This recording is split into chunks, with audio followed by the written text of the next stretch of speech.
On nous annonce des élections, mais je vous le dis tout de suite avec clarté, et vous le savez d'ailleurs, il n'y aura pas d'élection.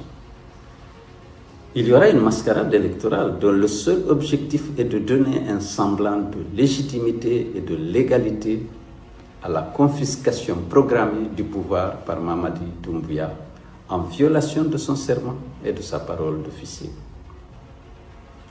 C'est le ministère de l'administration du territoire et de la décentralisation qui organise ce soi-disant scrutin. Un ministère dirigé par un général placé directement sous l'autorité du candidat Mamadi Doumbouya.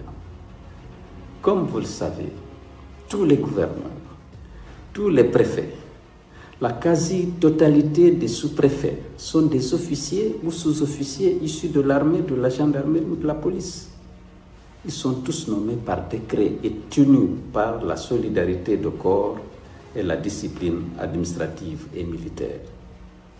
Ils seront appuyés dans cette opération par les présidents de délégations spéciales, les chefs de quartier et de district, tous nommés par les mêmes administrateurs territoriaux. Un soi-disant scrutin organisé par déjà nommé par le candidat Mamadi Doumbouya et qui plus est détient toujours le pouvoir de les nommer et de les démettre, ne peut pas être une élection. L'UFDG ne participera pas à cette mascarade ni directement ni indirectement. Elle ne soutiendra aucun candidat qui prend part à ce deuxième coup d'État orchestré par Mamadi Doumbouya contre le peuple de Guinée et sa souveraineté.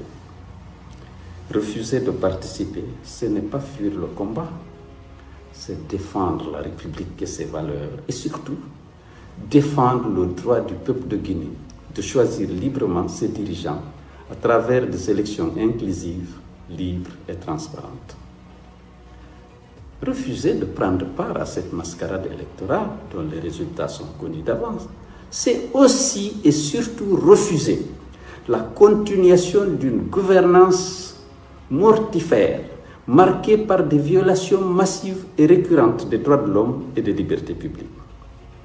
Le peuple de Guinée a encore en mémoire l'assassinat impuni de plus de 60 jeunes manifestants à Conakry, le décès dans des conditions non encore élucidées de plus de 134 citoyens au stade de Zérékoré, les disparitions forcées de Fonike Mangé, Biloba, Habib Marwan Kamara, Sadou Nimaga et récemment de Mamadou Bouri d'Ima Bouri. La mort suspecte en détention du général Sadiba Koulibaly, du colonel Célestin Kalivogui et du docteur Diobaté. L'arrestation et la condamnation arbitraire de plusieurs leaders politiques, dont Aliou Ba, président du Modèle. Les kidnappings nocturnes suivis de tortures infligées notamment à l'ancien bâtonnier Mohamed Traoré et à l'activiste de la société civile Abdoul Sako.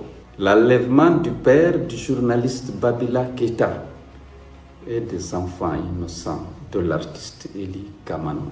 Pour toutes ces raisons, je demande aux militants de l'UFDG et à tous nos compatriotes épris de démocratie et de justice de ne pas s'associer à cette mascarade du 28 septembre 2025, dont les résultats sont connus d'avance. Mes chers compatriotes, militants et sympathisants de l'UFDG, ne soyez pas les fervents d'un scénario écrit d'avance et qui va se traduire par la continuation de cette gouvernance mortifère qu'on vient de rappeler. Votre abstention dans la paix et dans la dignité sera un acte fort de résistance et de patriotisme.